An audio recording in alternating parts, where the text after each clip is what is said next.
攻击游客强抢食物，对女游客动手动脚，遇上漂亮小姐姐投喂，抬手就是一巴掌。峨眉山上的这群强盗无法无天，劣迹斑斑，为何如此狂妄？成群结队守在游客上山的必经之路，一旦遇上小孩老人，瞬间眼前一亮，扑上去就抢。游客哪里见过这阵仗，吓得泪流满面，不敢乱动。一旦包被抢走所有食物，都会被搜刮得一干二净。这群横行霸道的峨眉山强盗满脸凶狠，仗着自己的特殊身份，打着此山是我开，此树是我栽，要想从此过留下买路财的旗号，竟因抢劫恶名远扬，还曾导致游客不慎坠落，眼看闹出人命肇事的泼猴太过顽劣，最后被枪毙处理。从此游客但凡想上峨眉山一睹美景，必须经过泼猴的管辖区，景区无可奈何，只能在山下竖牌子警告。原本隐居山林靠野果为食的猴子，为何会成为山大王呢？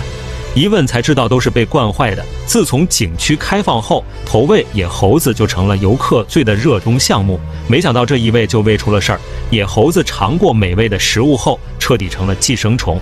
从此打深山老林里迁居出来，每天不再上山觅食，直接赖上游客。偏偏这群藏球猴是国家明令禁止打杀的国家2级保护动物，或许是知道自己有免死金牌，这群嘴馋的家伙在山里称王称霸，压根不把人类放在眼里，讨要不成就开始明抢。但凡遇上有人敢反抗，上去就是一套组合拳，每年都有不少游客被咬伤。从前人见人爱的灵猴，彻底成了人人喊打的泼猴。哪有什么岁月静好，全靠峨眉山老表。峨眉山的猴子有多顽劣，金丝猴就有多乖巧，不但颜值高，行为举止更是大写的优雅。不愧是猴中贵族，一身金黄色的外套十分耀眼，平时喜欢隐居，但凡露面欢呼声一片，进村觅食更是大写的可爱。不但有人送上美食，担心天气太热金丝猴会中暑，还有阿姨陪着扇扇子，比照顾自己孩子还贴心。小家伙面对人类的投喂总是来者不拒，乖乖蹲在地上，浑身毛茸茸的，乖巧又可爱，不像某些猴子上来就想跟大爷一样。现存的5种金丝猴都长得十分乖巧，川金丝猴、滇金丝猴、黔金丝猴，另外还有越南金丝猴和怒江金丝猴。其中最耀眼的就是川金丝猴，淡蓝色的小脸蛋，一身金发，性情温顺可人，同为国宝，受欢迎程度仅次于大熊猫。就算遇上食物短缺的季节，也从不祸害庄稼，只捡地上不要的食物吃，拖家带口，遇上好心人投喂，给啥吃啥，从不挑食。论人们有多喜欢金丝猴，偶然进村的顽皮小猴子把雨刷器当成了树枝，他在上面一个劲儿的把玩，车主笑得前仰后合，直言随便玩不用赔。玩累的小家伙一落地，不但有美食投喂，面对村民摸摸头握握手的亲密接触也毫不反感，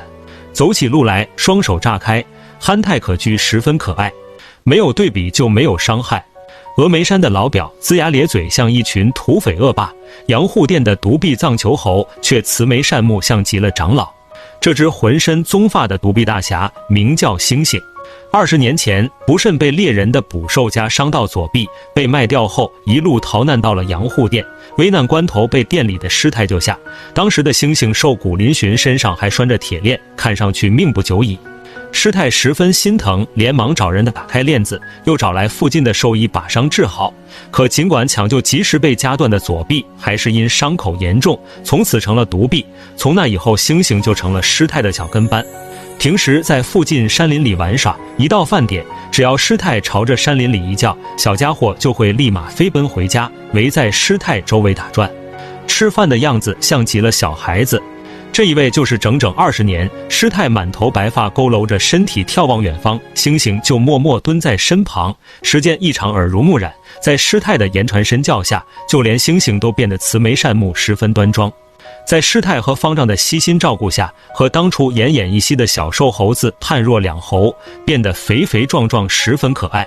自从师太和星星的故事被传上网，上山探望的游客就络绎不绝。面对陌生人的靠近，星星虽然十分戒备，但有师太的安抚，很快习以为常。一只手抱着食物的样子，乖巧的让人心疼。师太下山检查身体，整整5天，独臂猴就守在山脚一动不动，哪怕困了饿了也不肯离开，生怕错过师太回家。每次因调皮被师太批评都会十分低落。后来一只小猫的到来成了猩猩的新伙伴，一猫一猴相伴，温馨又幸福。